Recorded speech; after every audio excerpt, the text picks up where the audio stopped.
Hey, this is John Hansen, Natural Mr. Olympia, three-time Natural Mr. Universe for CriticalBench.com. I'm at the Powerhouse Gym in downtown Tampa, Florida. I started bodybuilding when I was 14 years old, right before I went into high school.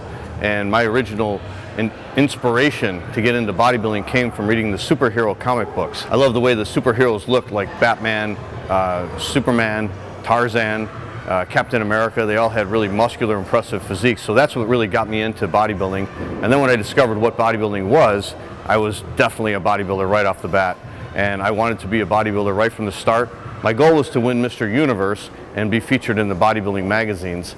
So I started competing as a teenage bodybuilder at 16 years old. I was doing like 3 or 4 teenage shows a year from 16 to 19 years old. And then when I got into my 20s, I bulked up. I went from 205 pounds up to 230 pounds, all natural. And then I started competing in the open bodybuilding competitions, and I won the NPC Illinois State Bodybuilding Championships, the Illinois Cup. And then toward the late 80s, I transitioned over into the natural bodybuilding shows because I was a natural bodybuilder. And I started competing in the Natural Mr. Universe contest, which I won the very first time in 1992. Then I won it again in 1996. And then the very first Natural Olympia contest in 1998, I was the winner of that, which was held out in Greece. The reason I love natural bodybuilding so much is because it's really more of a challenge. And to me, that's what bodybuilding is. Bodybuilding is all about discipline and dedication, developing your physique through exercise and through nutrition. Well, I remember when I was reading the comic books, my favorite superhero was Batman. Batman didn't have any superpowers. He was just a regular human being. But he became a superhero by developing his mind and by developing his body through discipline and through hard work.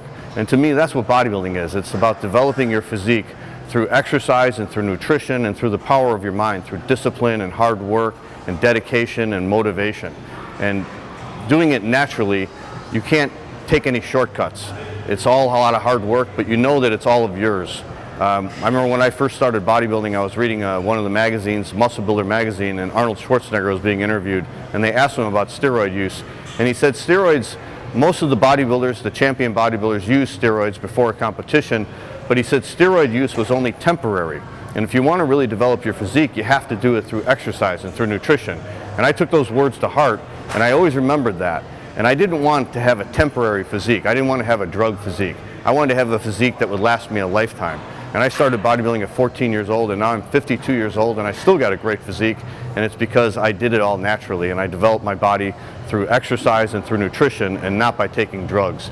You'll see all the time bodybuilders who use drugs to develop their physique, and it doesn't last. It's only temporary, and they get to the point where they can't even go to the gym and they can't even work out without the aid of steroids or other drugs. So I wanted to make sure that I did mine naturally, and I know that my body is developed only through exercise and nutrition. And it's much more of a challenge that way, because now you know that everything you've done is you've done naturally. And it's always been a challenge to me to see how big I could get naturally, how ripped I could get naturally, how much I could improve from contest to contest or year to year, and to do it all natural. Nutrition is just such a big part of bodybuilding. I think I really started to make progress in bodybuilding when I got more into nutrition and I figured out what protein was and what carbohydrates were and what fats were. I started to weigh my food, I started to write everything down, and I really started to figure out what works for my body. So taking those 3 macronutrients, protein, carbohydrates, and fat, protein is very important for building muscle. Every bodybuilder, every athlete needs more protein than the average person. So what I try to do is I try to eat at least 1 gram of protein for each pound of body weight. I eat 6 meals a day, sometimes 7 when I'm bulking up, but I usually shoot for about 1.25 grams of protein per pound of body weight. That gives me enough to grow and maybe even a little maintenance or a little insurance. I usually try to eat a complete protein food with each meal. So for breakfast, I'll have eggs or egg whites. I'll have chicken for lunch. I'll have salmon or steak for dinner. It's always a complete protein food, and complete protein foods are the foods that contain the 8 essential amino acids that our body doesn't make on their own. So I always try to have a complete protein food, and then you're also getting extra protein from grains such as oatmeal or bread. Carbohydrates, I always stick with the complex carbohydrates. When I was bulking up and I was trying to gain weight when I was younger, I was always eating a lot of complex carbohydrates. Sometimes I'd eat as many as 500 or 600 grams of carbohydrates a day in order to really bulk up because I had such a fast metabolism. So I'll eat foods such as oatmeal, Ezekiel bread, brown rice or quinoa, So the carbohydrates are a great source of energy. That's what you're drawing upon when you're doing your workouts. You're drawing on the glycogen, which is stored in the muscles, and that comes from the carbohydrates. For bulking up, when I was a youngster, when I started off, I only weighed 135 pounds, so I really needed to increase my calories in order to gain muscle size. I was doing my exercises right, but if your nutrition isn't right, you're not going to gain that muscular weight. So I believed in bulking up when I was younger because that allowed me to really put on that muscular size naturally. It's hard to do it if you're eating a diet where you're staying lean all the time. You can't stay lean and get big at the same time because it's like going in two different directions. So I would bulk up. I wouldn't really get fat. I would put on some fat, but I always made sure that the extra calories I was eating, I transferred into my workouts. So the more calories I ate, the harder I worked out and the heavier I worked out. So when I was bulking up, I would always eat enough protein. I would eat 6 meals a day. I would eat every 3 hours, but I would really increase the complex carbohydrates I was taking in. I usually ate 2 sources of complex carbs for each source of protein. So for example, for breakfast, I might have a 6-egg omelet for my protein source, but for carbohydrates I would have 2 slices of whole wheat bread with oatmeal. So I would have 2 sources of carbs for 1 source of protein, and that really helped me to gain the size that I needed. And also you want to eat enough fats, because fats contain 9 calories per gram compared to only 4 calories per gram for protein or carbs. So by eating fats you're getting twice as many calories. So I would always increase my fats when I was trying to gain weight. This is very important for people who have fast metabolisms and are finding it hard to gain weight and they think they need steroids to get big. You don't need steroids, you just need to eat enough calories. Now to get cut up as a natural bodybuilder, a cutting diet, you want to cut calories very slow and you want to lose weight very slow. Because if you lose weight too quickly or you cut your calories too much, you can end up losing muscle tissue as well as fat. So the goal is to lose only fat and keep or preserve all your muscle tissue. So what I would do is I would diet for a long period of time. I would diet for 12 weeks or 16 weeks, even 20 weeks, depending on how much I bulked up in the off season. My goal was to lose about 1.5 pounds of weight per week and about 1/4 of an inch off my waist every week. That means every 4 weeks I would lose an inch off my waist. So if I needed to lose 3 inches off my waist, it would take me 3 months or 12 weeks in order to do it. But I would try and lose it very slowly. By losing the weight slowly, you're able to keep your strength up, and that'll help you preserve your muscle tissue as you diet down. So I would increase my protein intake sometimes to 1.5 grams of protein for each pound of body weight, and I would decrease my carbohydrate intake. But I would only decrease it to the point where I could still lose weight and maintain my muscle tissue. So if I could get by on eating 300 grams of carbohydrates, I would get by on eating 300 grams of carbohydrates. If I wasn't losing it fast enough, then I would cut it even more. My fats, I would keep around 50 or 45 grams of fat per day, which mostly came from whole eggs or steak or chicken or turkey, just from the foods that I was eating that contained high protein. As a natural bodybuilder, here are 3 tips that I think could really benefit you in your training. The first one is don't compare yourself to everyone else. If you look at the magazines or you look at pictures on the internet and you look at professional bodybuilders, you're going to see guys with extreme growth who weigh like 260, 280 pounds. It's hard to compare yourself to someone like that when you're competing naturally. So don't compare yourself to them, compare yourself to yourself. So take one thing I did when I first started training was I would take pictures of myself. I would have my brother take pictures of me every 3 months using the same poses and the same lighting.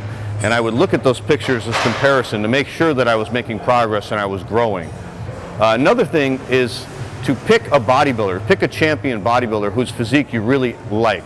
And it could be a physique guy, it can be a bodybuilder. The guy I picked was Arnold Schwarzenegger, and I didn't pick him necessarily because he was the best bodybuilder, but actually my physique sort of resembled his.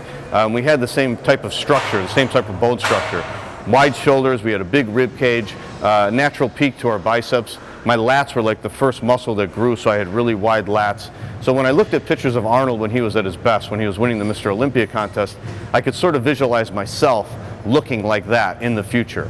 And that's what gave me motivation. Whenever I was feeling down or I didn't feel like I was really wanting to train that hard, I would always get out my old magazines and look at pictures of Arnold when he was winning the Mr. Olympia contest, or pictures of him in the gym training, and then that's what really gave me the motivation to train harder, because then I could see myself looking like him.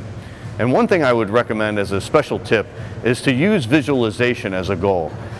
Actually close your eyes and visualize yourself looking like the bodybuilder or looking like the physique that you want to look like. See it in your mind. Boyer Coe, the champion bodybuilder who was a 4-time Mr. Universe winner, when he was growing up and he was only a teenager, he used to take out pictures of the bodybuilders from the magazines and cut their head out and put his head in their place. And then he would look at the picture and he would see his head on their body, and he was able to look at that, and then that would help him to visualize looking like those bodybuilders. So whatever tool you can use, whether it's motivation, watching a movie like the movie Rocky, or even pumping iron, or looking at pictures in the magazines or on the internet, and just constantly keep those pictures in front of you. That'll help motivate you, and it'll help you to visualize how you want your physique to look. And the mind is so powerful. If you can visualize yourself like that and you can keep flooding your mind with those images, you will eventually achieve that goal and you will look just like those bodybuilders, or you'll look like the physique that you want to look like. One of the most favorite body parts for everybody is the chest. Everybody loves to do the bench press exercise, and every guy wants a big chest. So with my chest exercises, I stick with the compound movements using mostly barbells and dumbbells. I think a big mistake that a lot of guys use in their chest training is they like doing a lot of cable flies, or a lot of pec deck movements, or a lot of hammer strength movements. I think the best exercises are those done with barbells and dumbbells, because then the muscles are forced to coordinate and move the weight. You develop more strength and you develop more muscular development also. So I always stick with the basics. I'll do 2 pressing exercises for my chest. One will be on a flat bench and one will be on an incline. I'll start off with the bench press using either barbells or dumbbells. If I use the barbell, I like to grab it sort of with a wider grip, keep the elbows pulled back. This emphasizes more the chest than the triceps, and I'm not really focusing on the weight as much as feeling the chest work during this exercise. My next exercise will be an incline movement. This workout I did incline dumbbell presses, and again, you're getting a full stretch in the muscle from top to bottom, but the muscles are working much harder by using either a barbell or a dumbbell. So these are 2 basic compound exercises, 3 sets, 4 sets each for 6 to 8 reps that will really build the muscle mass in your chest. And then I always finish off after I do the pressing movements with a fly movement, a dumbbell fly movement. I prefer using the dumbbells over the cables or over a machine. And this one I did flat dumbbell flies. I keep my feet off the ground to keep all the tension on my chest. This is how Arnold used to do them when he was competing. I go for a really wide stretch. As they said in the book Pumping Iron, it's like you're hugging a tree. So your arms are really wide, your arms are straight, but you're really working the chest muscles by using the dumbbells. And I actually stop the movement with the dumbbells about 10 inches apart on the top to keep the tension on the outer pecs. This will really build out the outer pecs. Again, 3 sets of 6 to 8 reps. And then I'll finish off my chest exercises with the dumbbell pullover. This is an exercise that isn't used much anymore, but it really expands the rib cage. A bigger rib cage will really make you look much better if you're competing in a bodybuilding contest doing poses like the front double bicep or the side chest pose. I don't need a lot of weight here. I keep my hips down, keep the arms straight, get a really good stretch in that rib cage, and it also helps to develop the upper inner pectoral muscles, which are very hard to develop using just barbells and dumbbells. So those are 4 great exercises for developing a massive championship chest. After the chest, probably the most popular body part to develop is the arms. Everybody wants big arms. So with the arm muscles, you don't have to do a lot of movements because it's smaller muscles than like the chest or the back or the legs. I usually stick with about 3 movements maximum for both the triceps and the biceps. For the triceps, I like to start off with the tricep push-down exercise. This is a great warm-up for the elbows, but it's also a great exercise for the medial head of the triceps. I usually like to use a straight bar, and I keep the elbows really tight against my waist. I get a really good stretch on top, coming all the way to the top, and then pushing all the way down to a good contraction. I'll usually use around 8 to 10 reps with ever-increasing weights on each set to really work the tricep muscles and get a good pump. My next exercise, I like to go to more of a compound movement. So I'll do, like in this exercise, I did a dip exercise on the parallel bars. Keep the elbows in close. I like to use a closer hand spacing. I keep the upper body straight with the head up, and this puts all the stress on the triceps and not on the chest, because this is a compound movement. You're using your triceps, your chest, and your shoulders during the course of the movement. You want to place the emphasis on the triceps. So I get a good stretch on the bottom, going at least halfway down, and push all the way up to feel the contraction in the triceps at the top. And then I'll usually finish off with the lying tricep extension or the skull crusher movement. I'll use a cambered curling bar for this to put a little less stress on the wrist. grab the bar with a close grip, keep the elbows pointed toward the ceiling, lower the bar all the way down to my forehead to get a good stretch. This is a great exercise for the long head of the triceps, and bring the bar all the way up and then bring it all the way down for a good stretch again. Again, 6 to 10 repetitions on this exercise. For the biceps, I like to start off with a dumbbell exercise to really warm up the elbows. In this case, I started off with the incline curls. I set the incline bench at a really high incline, so I'm standing almost straight up. I stand up when I use this movement. I don't sit down, and that keeps more tension on the bicep muscles. I lean it back against the bench with my shoulders back, my elbows against my waist. I curl the dumbbell straight forward, right toward the mirror, keeping the elbows really close to my waist. Get a good contraction on top, get a good stretch on the bottom. Again, about 8 to 10 repetitions on this for 3 sets. Then I'll move on to the more basic movement, which is the barbell curl. Again, I'll keep the elbows really close. The grip will be just outside my thighs. I sort of arch my lower back, keeping the chest up. This helps pull the shoulders back. By pulling the shoulders back and the elbows really close to your waist, this is putting all the stress on your bicep muscles. Sometimes when you see people do these, they let the elbows drift forward, and that lets the shoulders get into the movement. By keeping the elbows back and the shoulders back, you're putting all the stress on the biceps. You don't need a lot of weight here. You just want to feel a good contraction in the biceps. I do about 6 to 10 repetitions for 3 sets. And then I'll finish off with the hammer curl. I'll do alternating hammer curls using dumbbells. You can curl these straight forward, but I like to curl them across the body. So from my right side to my left shoulder and from my left side to my right shoulder. And this really works the brachialis muscle, which is the muscle that lies between your bicep and your tricep. It's also a great exercise for the forearms, and it hits the lower bicep. So it's a great finishing off movement. I'll usually do about 2 sets of this exercise for 8 to 10 repetitions. Now, when it comes to legs, a lot of people will skip legs, even a lot of bodybuilders, because it's definitely the hardest muscle to train. The legs are your biggest and your largest muscle group in your body, so as a result, they require a lot of weight in order to train properly, in order to grow. But you have to have legs in order to be a bodybuilder because you have to be in proportion. So what I do is I'll use a combination of isolation and compound movements. I'll usually start off with the leg extension exercise because this isolates the quadriceps. It's not a mass builder at all, but it'll warm up your quadriceps, it'll warm up your knees. I'll start off with a light weight for as many as 20 repetitions, and then I'll do about 4 sets, increasing the weight each set, going down to about 10 repetitions with a heavy weight. When I get done with leg extensions, my legs are really pumped up, my knees are warmed up, and now I'm ready for more of the compound movements. I'll usually either do a squat or a leg press. I used to do more squats when I was younger, but now I stick more with the leg press because it puts less stress on the lower back. I'll set the leg press machine up to where it's at the lowest angle. The seat is at the lowest angle. This allows me to get a full stretch on the bottom of the exercise. I see a lot of people using the leg press exercise and they load up the machine with a lot of weight and then they only do like a half a repetition or maybe even a quarter repetition. I like to use less weight and get a full movement. So I bring the knees all the way down, aiming to get the knees all the way down to the armpits, to my chest area, and then pushing it up. Where I angle my feet on the machine depends on which part of the muscle I'm trying to work. If I'm trying to work the inner quadricep, I'll angle the feet out with the toes angled out, the feet in a wider position. That'll work the inner quads more. If I want to work more on this quadricep sweep, I'll keep the feet close together, parallel, and lower the knees as far down as possible in order to get a good stretch and really work that outer quadricep head. After the leg press, I'll move over to the hack squat machine. The hack squat machine is a great exercise because, again, it's a compound movement that works not only the quadriceps, but you're also bringing in the glutes and the hips and even the hamstrings. I do a full movement going all the way down and then all the way up. One trick I like to use on the hack squat is to use the 1.5 reps technique. This is where I'll go all the way down, come up only halfway, do a half a repetition, go back down, and then come back up. This is considered 1 repetition because it's 1.5 reps. This allows me to use less weight, which puts less stress on the knees, but more stress on the muscles because the muscles are under more continuous tension throughout the exercise.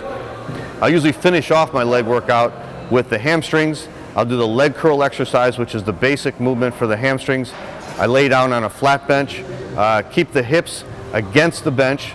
In order to do this, I keep the shoulders off the bench when I do the exercise, and this allows me to keep my hips closer to the bench. I go all the way up, contract the hamstrings, and then go all the way down. Again, I'll start with a lighter weight, doing 10 to 12 repetitions, increase the weight each set to where I finish off with 6 to 8 reps. Hey, thanks, John. That was awesome exercise advice. I hope you guys can apply that to your training. Obviously, John knows what he's doing around the gym. Now, if you like that, you're gonna love this. Free bodybuilding videos for you so you can see how the old school guys did it, right? Guys like Arnold Schwarzenegger, Larry Scott, Vince Gironda, Charles Glass, you know, all these guys, old school guys that had very, very impressive physiques doing exercises that you don't really see anymore in the gym. Okay, so if you click over here, you're gonna have access to some of these really cool videos demonstrating some of these old school exercises. But if you're on a mobile device, you're not gonna be able to click that link. So what you wanna do is you wanna look underneath this video and hit that little arrow. It's gonna open up the description area, and right at the very top is a criticalbench.com/bodybuilding link. That link right there you wanna click. It'll give you access to those really cool, old school, legendary bodybuilding videos, okay? Now, be sure to like this video and subscribe to our channel because we're doing a new video every single day and we do all things strength and health. So I'm sure, you know, something that we're doing every week is going to interest you. And be sure to leave comments. Let us know what type of videos you want to see us do more of. Tell us, you know, if you don't agree with us on something, tell us what you like, tell us what you hate. Okay, I'm in there all the time interacting and I really enjoy doing it. So thanks again for watching and we'll see you again real soon.